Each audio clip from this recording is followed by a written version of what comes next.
Hello everyone, ఈరోజు మనం Python సిరీస్లో చూసుకోబోయేది ఫంక్షన్స్ విత్ రిటర్న్ స్టేట్మెంట్స్ అనమాట. అసలు ఏంటో చూసుకున్నాం. అసలు ఫంక్షన్ రిటర్న్ స్టేట్మెంట్ అంటే ఏంటో చూసుకున్నాం.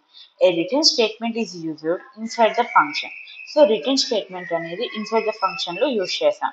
ఎందుకు యూజ్ చేస్తాం? To send back a value and to the caller.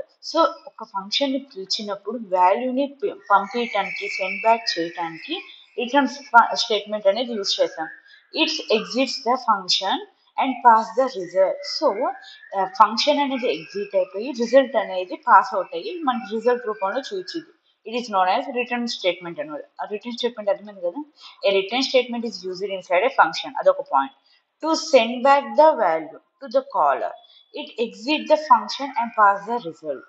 So మీకు అర్థమైంది కదా. నెక్స్ట్ ఏంటి? సింటాక్స్.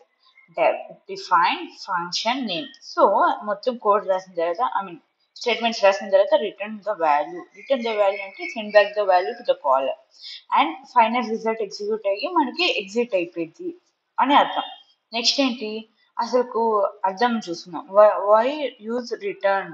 అసలు రిటర్న్ టర్మ్ అనేది ఎందుకు యూజ్ చేస్తామంటే to output a result from the function. So function నుంచి రిజల్ట్ అవుట్పుట్గా చూసుకోవాలనుకుంటే, అర్థమైందా?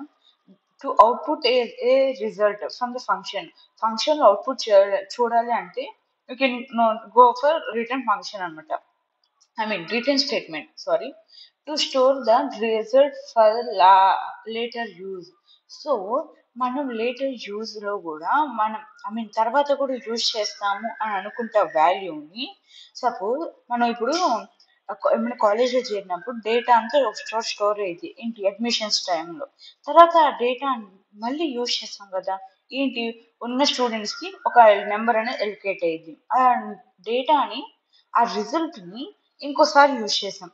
సరే, ఓకే, నెంబర్స్ ఇచ్చామంటే ఈసారి ఏం చేస్తాము, సెక్షన్ డివిజన్ జరిగింది. అట్లా ఆ డేటాని, స్టూడెంట్స్ నేమ్ అనేది రిపీట్ అవుతుంది. అంటే డేటాని యూజ్ చేస్తున్నాం లేటర్ యూజెస్ కూడా. అదే విధంగా రిజల్ట్ని స్టోర్ చేయడానికి మనం రిటర్న్ని యూజ్ చేస్తాం for later use. To exit the function early. So ఫంక్షన్ని త్వరగా ఎగ్జిట్ అవ్వాలనుకుంటే, ఫంక్షన్ త్వరగా ఎగ్జిట్ అవ్వాలనుకుంటే you can go for return. Example చూస్తున్నాం. Returning a simple value. ఇప్పుడు ఏంటి ఇక్కడ? సో ఇప్పుడు ఒకసారి రన్ చేసి చూద్దాం.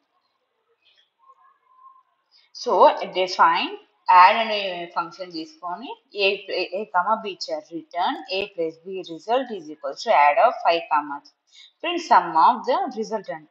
సో ఇక్కడ ఏమైంది, 8+3 ఉంది. సో రిటర్న్ వాల్యూ అనేది ఇక్కడ స్టోర్ అయ్యింది. అంటే ఏ ప్లస్ బి ఫంక్షన్ అనే వాల్యూ అనేది ఇక్కడ స్టోర్ అయ్యింది. స్టోర్ అయ్యి రిజల్ట్లో మనకి చూపిస్తుంది అనమాట. సో అర్థమైందా? ఇప్పుడు మీరు ఏ ప్లస్ బి కాదు, ఏ మైనస్ బి అడిగినా ఒకసారి చూడండి. సో ఆ విధంగా రిటర్న్ స్టేట్మెంట్ అనేది వర్కౌట్ అయ్యింది. So returns multiple value. ఇక్కడ సింగిల్ వాల్యూ చూసుకున్నాం, ఇప్పుడు మల్టిపుల్ వాల్యూ. ఓకేనా? So more than one function ఎట్లా రిటర్న్ చేసి చూసుకున్నాం. ఓకే, ఇప్పుడు మనం రన్ చేద్దాం. సో ఇక్కడ ఏంటి, define calculate A comma B return a plus B comma A minus B. ఇక్కడ నేను ఏంటి, 2 స్టెప్ ఫంక్షన్స్, 2 ఆపరేషన్స్ అని ఇచ్చాను. So some value DI calculate of 10,4 అంటే ప్రింట్ ఆఫ్. సో ఇది ఒక వాల్యూ ప్రింట్ అయింది, ప్రింట్ ఆఫ్ డిఐ వాల్యూ ఒకటి ప్రింట్ అయింది. సో మీకు అర్థమైంది కదా.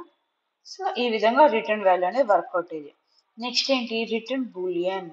సో బూలియన్ వాల్యూస్ ఎలా రిటర్న్ అయ్యింది అనేది చూస్తున్నాం. అంటే బూలియన్ అని తెలుసు, true or falls.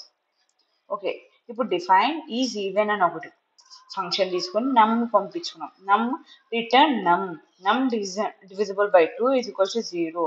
Print is even of 10. ఇక్కడ వాల్యూ అనేది ఈవెనా అని ఇచ్చాం. సో ఇట్ ఇస్ ట్రూ కదా. So divisible by 2 and remainder 0 అయితే it is an even number అని అర్థం. సో ఇది ఒక ఎగ్జాంపుల్ విత్ బూలియన్. డిఫరెన్స్ ఏంటి, ప్రింట్ ఫంక్షన్కి రిటర్న్ ఫంక్షన్కి? మనం అనుకోవచ్చు ప్రింట్ ఫంక్షన్ ఇచ్చిన సేమ్ అదే రిటర్న్ అవుట్పుట్ వస్తుంది కదా, రిటర్న్ ఫంక్షన్ ఇచ్చిన సేమ్ అవుట్పుట్ వస్తుంది. డిఫరెన్స్ ఏంటంటే display output. Print function display output and display. Okay, sends output to the caller. Output display return function కూడా, కాకపోతే అవుట్పుట్ అనేది కాలర్ నుంచి వస్తేనే మాత్రమే సెండ్ అయ్యింది. And used for debugging and used for further processing. So debugging అంటే ఇప్పుడు present use మాత్రమే, ఫర్దర్గా యూజ్కి మనకి ప్రింట్ ఫంక్షన్ యూజ్ అవ్వదు. సో రిటర్న్ ఫంక్షన్ ఏంటి, ఫర్దర్ యూజెస్ కూడా మనం రిటర్న్ ఫంక్షన్ని యూజ్ చేయవచ్చు. Do not stop function. So ఫంక్షన్ని స్టాప్ చేయదు ప్రింట్ ఫంక్షన్ అనేది, అంటే కంటిన్యూ అయ్యింది ప్రింట్, మనం ఎన్ని ప్రింట్ స్టేట్మెంట్స్ అని తీసుకోవచ్చు. అట్లా మాత్రం ఇప్పుడు నేను ఐ మీన్ ప్రోగ్రామ్ అనేది స్టాప్ అవ్వదు. కానీ ఎగ్జిట్ ఫంక్షన్ ఇమీడియట్లీ రిటర్న్ ఫంక్షన్లో, ఐ మీన్ రిటర్న్ స్టేట్మెంట్ అనేది మన ఫంక్షన్లో ఇచ్చామనుకోండి, ఆటోమేటిక్గా ఎగ్జిట్ అయిపోయింది. సో మీకు అర్థమైంది కదా. నెక్స్ట్ ఏంటి, explain to understand the flow. So define greet అని ఇచ్చాం, అదో ఫంక్షన్ తీసుకున్నాం. రిటర్న్ హలో అని ఇచ్చాం. Print this would not run. So print greet అని ఇచ్చాం. అవుట్పుట్ ఏమొచ్చింది, హలో వచ్చింది. ఎనీథింగ్, ఇప్పుడు నోట్ ఏంటంటే ఇక్కడ anything of the return would not be executed. So నేను ఇప్పుడు ఏం చేశాను, అసలు మామూలుగా ఏంటంటే ఇది కూడా ప్రింట్ కావాలి. ప్రింట్ ఈ అవుట్ హలో హలో కింద దిస్ వుడ్ నాట్ రన్ కూడా ప్రింట్ కావాలి. కానీ ఎందుకు ప్రింట్ కాలేదంటే రిటర్న్ దగ్గర ఆగిపోయింది. ఈ ఫంక్షన్ అనేది ఇక్కడితో బ్రేక్ అయిపోయింది. సో మీకు అర్థమైంది కదా, ఇందాక చెప్పినట్టుగా ప్రింట్కి దానికి డిఫరెన్స్కి ఎగ్జాంపుల్ అనమాట.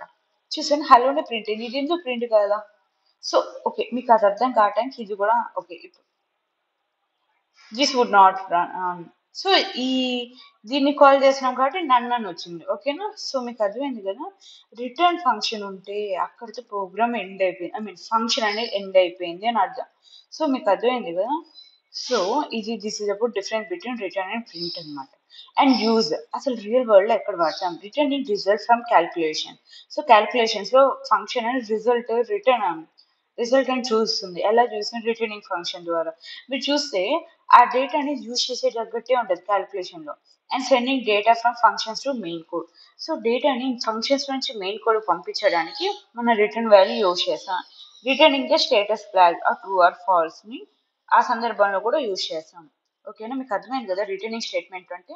ఏ returning statement is used for inside the function to send back the value to the caller, to exit the function and pass the result. మీకు result I mean return statement చెప్పాను, print function కూడా చెప్పాడు. రెండింటి purpose అయితే అది, కాకపోతే ఎంత difference ఉందో మీకు అర్థమైంది కదా. దాని సింటాక్స్ చూసుకున్నాం, యూజెస్ టర్మ్ చూసుకున్నాం, అండ్ సింపుల్ వాల్యూ చూసుకున్నాం, మల్టిపుల్ వాల్యూస్ ఎగ్జాంపుల్ చూసుకున్నాం, అండ్ నెక్స్ట్ వచ్చి బూలియన్ ఎగ్జాంపుల్ చూసుకున్నాం, డిఫరెన్సెస్ చూసుకున్నాం, అండ్ ప్రింట్కి రిటర్న్కి ఒక ప్రోగ్రామ్ చూసుకున్నాం, అండ్ రియల్ వరల్డ్ అనేది యూజెస్లో ఎక్కడెక్కడ యూజ్ చేస్తామో చేసుకున్నాం.